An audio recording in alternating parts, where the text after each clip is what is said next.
नमस्कार दोस्तों, कैसे हैं आप सभी। उम्मीद करता हूं आप सभी लोग अच्छे होंगे। दोस्तों, आज की इस वीडियो में हम लोग बिहार सिविल कोड प्यून चपरासी स्पेशल गणित के महत्वपूर्ण प्रश्नों का प्रैक्टिस सेट करेंगे और हम लोग इस प्रैक्टिस सेट में वही करेंगे जो एग्जाम में पूछे जाते हैं। वैसे ही प्रश्नों का प्रैक्टिस सेट करेंगे। दोस्तों, चैनल पर पहली बार विजिट कर रहे हैं तो चैनल को सबसे पहले सब्सक्राइब कर ले और वीडियो को अंत तक देखें और अंत में जाकर अगर वीडियो अच्छा लगे तो एक छोटा सा लाइक और कमेंट करके आप हमें जरूर बताएंगे कि आपको ये वीडियो कैसा लगा। दोस्तों, प्रश्न है कि यदि सेक का power 4 theta minus sec square theta equal to 3 है तो tan का power 4 theta plus tan square theta का मान होगा। 4 ऑप्शन दिए गए हैं जिसमें से एक ऑप्शन सही है, बाकी 3 गलत है। दोस्तों, दिया गया क्या है कि सेक का power 4 theta minus sec square theta equal to 3। क्या दे रखा है? सेक का power 4 theta minus sec square theta equal to 3 दिया हुआ है। दोस्तों, इसमें से हम सेक स्क्वायर थीटा को कॉमन ले सकते हैं, बिल्कुल ले सकते हैं कॉमन। चलिए, तो सेक स्क्वायर थीटा को मैंने कॉमन ले लिया तो यहां क्या बचेगा? सेक का पावर 4 थीटा है तो सेक स्क्वायर कॉमन हो गया तो यहां कितना बचेगा? यहां बच जाएगा आपका सेक स्क्वायर थीटा, क्योंकि सेक का पावर यहाँ 4 था तो 2 सेक स्क्वायर यानी पावर 2 को हम कॉमन कर लिए तो पावर 2 वाला बच जाएगा, यानी सेक स्क्वायर थीटा बचेगा। माइनस का साइन है, माइनस का साइन हम यहां दे देंगे। फिर दोस्तों यहां देखिए, सेक स्क्वायर थीटा यहां से कॉमन हो गया तो बच जाएगा क्या? 1 बच जाएगा, है कि नहीं। सेक स्क्वायर थीटा बाहर हो गया तो यानी 1 ना बचेगा यहां पे, इक्वल टू 3। दोस्तों, हम एकदम आसान भाषा में हम आपको समझा रहे हैं कि यदि आप मैथ में कमजोर भी होंगे तो गणित को प्रश्न को आप बहुत आसानी से सॉल्व कर सकते हैं और आसानी से सीख भी सकते हैं।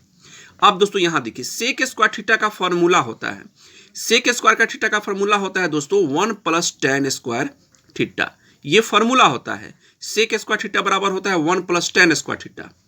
अब देखिए अगला क्या है? Into sec square theta minus 1, और सेक स्क्वायर थीटा माइनस 1 का होता है tan स्क्वायर थीटा, यानी सेक स्क्वायर थीटा माइनस 1 क्या होता है? tan स्क्वायर थीटा का फॉर्मूला होता है, इक्वल टू 3। यहां तक तो दोस्तों क्लियर है। अब देखिए 1 plus tan square theta into tan square theta, यानी tan स्क्वायर थीटा में ये दोनों से मल्टीप्लाई करेंगे तो tan स्क्वायर थीटा में 1 से मल्टीप्लाई करेंगे तो क्या आएगा? ये आपका आ जाएगा tan स्क्वायर थीटा प्लस, फिर tan स्क्वायर थीटा में tan स्क्वायर थीटा से मल्टीप्लाई करेंगे तो ये हो जाएगा आपका tan का पावर 4 थीटा इक्वल टू 3। यहां तक तो दोस्तों क्लियर है। अब दोस्तों आपके प्रश्न में क्या पूछ रहा है? पूछ रहा है कि tan का पावर थीटा है प्लस tan स्क्वायर थीटा का मान हमसे पूछा जा रहा है। तो इसमें देखिए tan स्क्वायर थीटा है प्लस tan के पावर 4 थीटा इक्वल टू 3, तो आपका आंसर 3 ही होगा। लेकिन दोस्तों ये पहले लिखा हुआ है आपके प्रश्न में देखिए, और बाद में tan स्क्वायर थीटा है, तो ऐसा कुछ भी नहीं है दोस्तों। 1 प्लस 2 लिखिए या 2 प्लस 1 लिखिए, बात एक ही है। चलिए दोस्तों, इसको हम सीधा अगर कर भी दे आपको समझने के लिए कोई दिक्कत नहीं है, तो इसको पहले लिख दिए और इसको बाद में, ऐसे कोई दिक्कत नहीं है दोस्तों। आप इसको यहां भी लिखिए, यहां भी लिखिए, कोई दिक्कत नहीं। जैसे दोस्तों समझने के लिए हम आपको बता दें, ये तो 3 होगा ही, आपका 3 आंसर हो गया। देखेंगे ऑप्शन में 3 कहां है, तो ऑप्शन ए आपका सही है बिल्कुल। लेकिन दोस्तों याद रखिएगा, कभी भी 1 प्लस 2 कहिए या आप 2 प्लस 1 कहिए, बात तो एक ही है। इसलिए दोस्तों यहां tan square theta plus tan के पावर 4 थीटा, लेकिन प्रश्न में क्या था? tan के power 4 theta plus tan square theta. इससे कोई दिक्कत नहीं है दोस्तों, आपका आंसर वही रहेगा। उम्मीद करता हूं दोस्तों कि प्रश्न आपको अच्छे ढंग से समझ में आ गया होगा। दोस्तों, हम एक एक प्रश्न को हम आपको बेहतरीन से बेहतरीन अच्छे कंसेप्ट से एकदम आसान भाषा में हम आपको बताते चल रहे हैं। चलिए दोस्तों अगले प्रश्न की ओर। प्रश्न है दोस्तों, 5 दोस्तों के बीच एक केक बांटा जाता है। 4 को केक का क्रमशः 1/8, 1/6, 5/12, 1/12 हिस्सा मिलता है। केक का कितना हिस्सा 5वें दोस्त को मिलेगा? दोस्तों, केक एक ही है और उसी एगो केक में से केक का 1/8 भाग पहले दोस्त को, फिर पूरा केक का 1/6 भाग दूसरे दोस्त को, फिर पूरे केक का 5/12 भाग तीसरे दोस्त को, फिर पूरे केक का 1/12 भाग चौथे दोस्त को प्राप्त होता है। तो इस प्रकार ये चारों दोस्त को तो बांटा जा चुका है, मिल चुका है जो हिस्सा है चारों दोस्त का। तो पूछा जा रहा है कि 5वें केक का कितना हिस्सा 5वें दोस्त को मिलेगा। तो भाई एक बात बताइए, केक तो एक है, इसी एक केक में से 4 गो दोस्त के बीच केक बांटा जा चुका है। 1/8, 1/6, 5/12, 1/12। तो चारों दोस्त के बीच जो केक बांटा जा चुका है एक में से हम घटा लेंगे तो जो बच कर आएगा वही ना शेष हिस्सा पांचवें दोस्त को मिलेगा, है कि नहीं। तो इसको हम क्या करेंगे, सॉल्व कर लेते हैं। चलिए, तो एक और इसको भिन्न का जोड़ बना लीजिए, तो ये सब का 8 6 12 12 एलसीएम लीजिएगा तो ये 24 हो जाएगा। 24 में 8 से डिवाइड, यहाँ 8 है तो 8, 24 में 8 से डिवाइड कीजिएगा 3 बार में, 3 में 1 से गुना करिए 3, प्लस 24 में 6 से डिवाइड करिए 4 बार में, 4 में 1 से गुना कीजिए 4, 24 में 12 से भाग दीजिएगा 2 बार में, 2 में 5 से गुना कीजिए 10, 24 में 12 से डिवाइड कीजिए 2 बार में, 2 में 1 से गुना करिए 2। यानी इस प्रकार ये फ्रैक्शन ऐड को हम सॉल्व कर रहे हैं। अब सबको जोड़ दीजिए, 4 3 7 7 2 9 यानी 19 हो गया। यानी 19 बटा क्या हो गया, 24, 19 बटा 24 हो गया। ठीक है, ये 19 बटा 24 हो गया। यही 19 बटा 24 जो है दोस्तों 4 दोस्तों के बीच बांटा गया जो केक का हिस्सा है। ठीक है, ए वो केक का, तो इसी एक में से 19 बटा 24 घटा लेंगे तो पांचवें दोस्त का हिस्सा हमें प्राप्त हो जाएगा। तो यहाँ एक मान लीजिए, 1 और 24 का एलसीएम लेंगे, 24 आएगा, 24 में 1 से डिवाइड करेंगे 24, 24 में 1 से गुना करेंगे, ये हो जाएगा 24। माइनस है, माइनस का साइन दीजिए, 24 में 24 से डिवाइड करेंगे एक बार में, 1 में 19 से गुना करेंगे 19 हो जाएगा। अब दोस्तों देखिए, 24 में से हम 19 को क्या कर लेंगे, माइनस कर लेंगे, घटा लेंगे।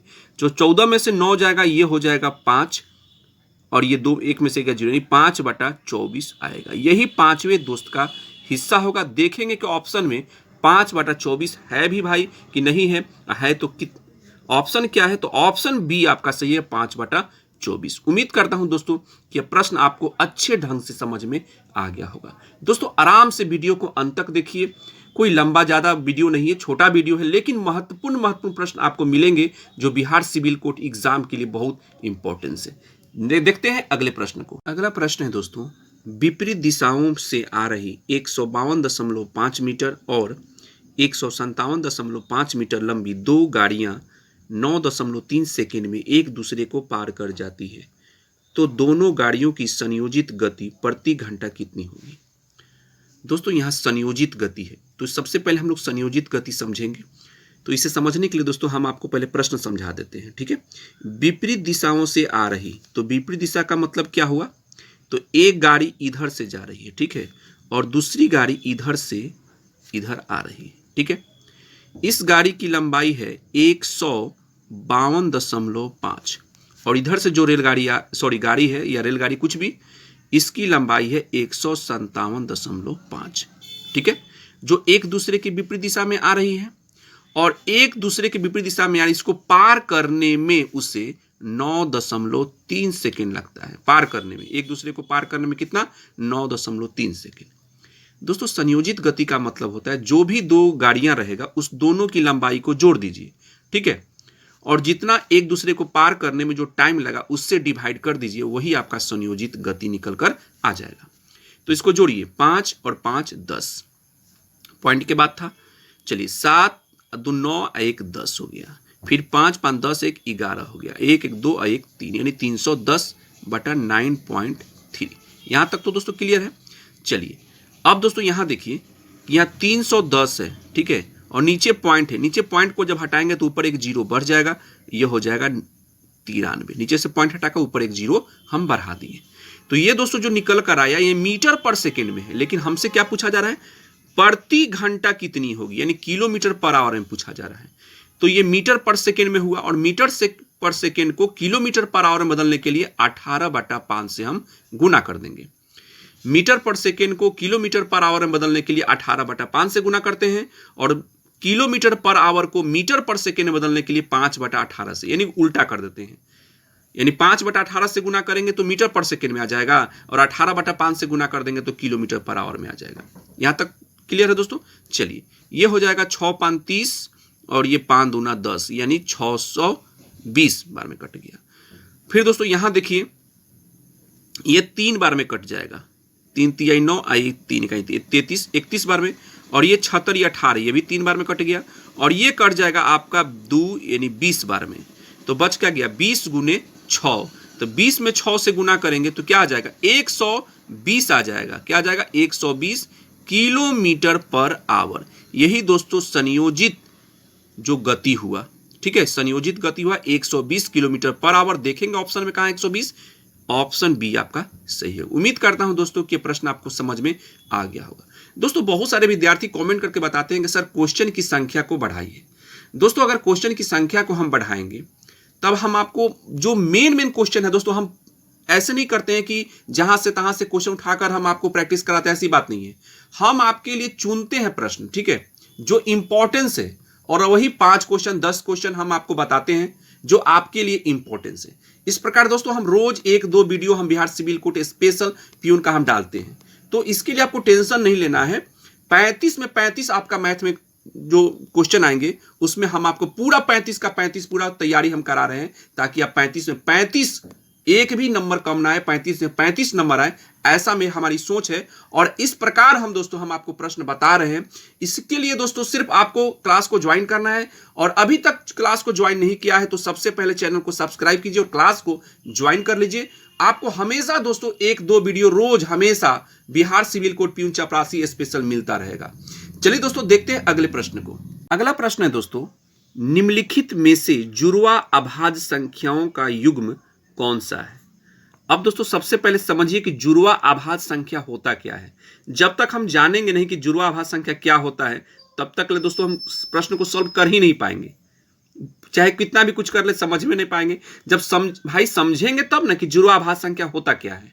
तो दोस्तों समझिए जुड़वा अभाज्य संख्या क्या होता है, उसे समझिए। जुड़वा अभाज्य संख्या दोस्तों होता है कि दो अभाज्य संख्याओं के बीच में अगर एक भाज्य संख्या हो, दो अभाज्य संख्याओं के बीच में, दो लगातार अभाज्य संख्याओं के बीच में एक भाज्य संख्या हो, तो वह आपका जुड़वा अभाज्य संख्या कहलाता है। ठीक है, तो इसमें देखिए 71 के बाद क्या आएगा 72। तो 72 क्या है, भाज्य संख्या है, और 72 के तुरंत बाद क्या है 73 है। यानी दोस्तों यहां जुड़वा अभाज्य संख्या यही होगा ऑप्शन ए। रही बात दोस्तों 3 और 7, तो 3 और 7 के बीच में देखिए 4 है भाज्य संख्या, फिर 6 भी है, तो ये नहीं होगा। 37 41 में देखिए 37 के बाद 38 40 दो भाज्य संख्या हो गया, तो ये भी नहीं होगा। 43 47 तो 44 46 दो भाज्य संख्या हो गया, तो ये नहीं होगा। यानी जुड़वा अभाज्य संख्या हम उसको बोलते हैं यदि दो अभाज्य संख्याओं के बीच में केवल और केवल एक भाज्य संख्या हो, तो वह दोनों जो जुड़वा होगा यानी जुड़वा अभाज्य संख्या कहलाए। उम्मीद करता हूं दोस्तों कि आप जुड़वा अभाज्य संख्या समझ गए होंगे कि जुड़वा अभाज्य संख्या होता क्या है। इस प्रकार ऑप्शन आपका ए बिल्कुल सही होगा। उम्मीद करता हूं कि समझ गए होंगे। चलते हैं अगले प्रश्न। दोस्तों इस प्रश्न को देखिए, 2 इनलेट पाइप ए और बी एक खाली टंकी को क्रमशः 22 और 33 घंटे में भर सकते हैं।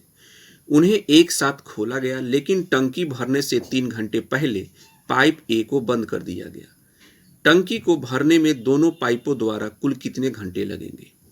दोस्तों ये 2 इनलेट पाइप है, पहला पाइप ए है, दूसरा पाइप बी है। अगर ए पाइप को अगर खोल दिया जाए अकेले तो 22 घंटा में भर सकता है, और बी पाइप को खोल दिया जाए तो 33 घंटा में टंकी को भर सकता है। लेकिन दोस्तों प्रश्न में कहा गया है कि दोनों को एक साथ भरने में कितने समय लगेंगे। एक शर्त दिया है दोस्तों कि एक साथ खोला गया, लेकिन टंकी भरने से 3 घंटे पहले पाइप ए को बंद कर दिया गया। ठीक है, तो टंकी को भरने में दोनों पाइपों द्वारा कुल कितने घंटे लगेंगे? अब दोस्तों देखिए, एक पाइप आपका ए है, ठीक है, दूसरा पाइप क्या है आपका बी है। ठीक है, ये भर सकता है कितने देर में 22 घंटा में, और ये भर सकता है 33 घंटा में, है कि नहीं। ये 22 घंटा में और ये 33 घंटा में। ये दोनों का दोस्तों यदि हम एलसीएम निकालेंगे, ठीक है, दोनों का क्या निकालेंगे एलसीएम निकालेंगे 22 और 33 का, तो ये आ जाएगा आपका 66। कितना आ जाएगा 66। 22 और 33 का एलसीएम निकालेंगे तो कितना आएगा 66, और यही 66 आपका कार्य हुआ यानी काम हुआ। ठीक है, समझिएगा 22 और 33 का हम एलसीएम निकाल लघुत्तम समापवर्तक निकालें तो 66 आया, और यही 66 कार्य हुआ पूरा। अब देखिए इससे हम क्षमता निकालेंगे कि ए का पाइप ए की क्षमता क्या है और पाइप बी की क्षमता क्या है। तो 22 में दोस्तों अगर हम 3 से मल्टीप्लाई करेंगे तो 66 आ जाएगा, तो ये हो गया ए का क्षमता, पाइप ए का क्षमता हो गया। 33 में 2 से मल्टीप्लाई करेंगे तो 66 आ जाएगा, तो ये पाइप बी का क्षमता क्या है 2 है। यहां तक तो दोस्तों क्लियर है। समझिएगा, केवल समझना है आपको, समझ जाएंगे फिर आपके लिए कुछ भी नहीं है। चलिए दोस्तों एक बात इसमें कहा है, क्या कहा है भाई, कहा है कि 3 घंटे पहले ही, यानी भरने के 3 घंटे पहले ही पाइप ए को बंद कर दिया गया। तो क्षमता क्या है भाई, क्षमता ए का है 3 और 3 घंटा पहले ही बंद कर दिया गया। तो क्षमता गुने समय क्या होता है, काम होता है। क्षमता गुने समय क्या होता है, कार्य होता है। तो 3 घंटा पहले, समय हो गया 3 और यहाँ क्षमता क्या है 3, तो ये क्या हो गया 9, यानी 9 इकाई यह काम हुआ आपका, ये भी काम हो गया।